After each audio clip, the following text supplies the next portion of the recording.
2 साल बाद जब मैं पाकिस्तान में शादी करने के लिए आया तो शॉपिंग करते हुए बाज़ार में मुझे उसकी माँ मिल गई।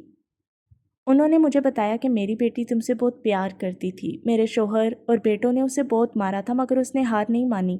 बस तुम्हारा नाम लेती रहती थी। वो कहती थी कि तुम अगर आ जाओ तो सब ठीक हो जाएगा। मगर एक दिन वो अपने बाप के सामने हार गई क्योंकि वो अपने बाप की खुदकुशी नहीं देख सकती थी। शादी तो उसने कर ली मगर उसे कभी सुकून नहीं मिला। वो एक जिंदा लाश बनकर रह गई थी। ना किसी से बात करती थी, ना हंसती थी, ना रोती थी। और आहिस्ता आहिस्ता वो पागलों वाली हरकतें करने लगी जिसकी वजह से उसके शोहर ने उसे तलाक दे दी। मैंने उसका बहुत इलाज करवाया मगर उसकी हालत दिन ब दिन ख़राब होती गई, यहाँ तक कि हमें उसे बांध कर रखना पड़ता था। सब उससे डरते थे और उसे पागल कहते थे। फिर एक दिन वो घर से भागी। हमने उसे बहुत ढूंढा मगर वो कहीं नहीं मिली। उसकी माँ की बातें सुनकर मेरी रूह कांप उठी। जिस लड़की से मैं 2 साल तक नफरत करता रहा वो तो मुझसे मोहब्बत की इंतहा कर गई थी।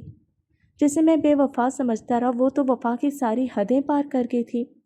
सच जानने के बाद मैंने शादी नहीं की, ना ही पाकिस्तान छोड़ कर गया। 1 साल से मेरी नज़रें उसे तलाश कर रही थी। मुझे यकीन था एक दिन वो मुझे मिल जाएगी।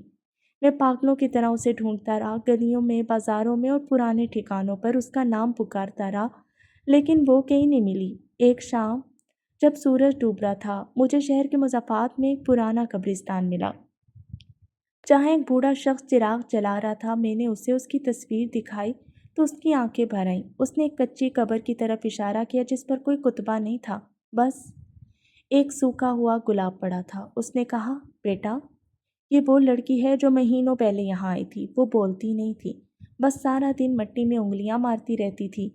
एक रात शदीद सर्दी में वो यहीं ठठर कर मर गई। मरने से पहले उसने ज़मीन पर एक नाम लिखा था। मैंने कांपते हाथों से कब्र के पास जमी मिट्टी साफ की। वहाँ धुंधले लफ्ज़ों में मेरा नाम लिखा था और उसके नीचे लिखा था, मैं बेवफा नहीं थी। उस लम्हे मुझे एहसास हुआ कि मैंने उसे 2 साल तक नफरत दी, जबकि वो इन 2 सालों में जीते जी मरती रही।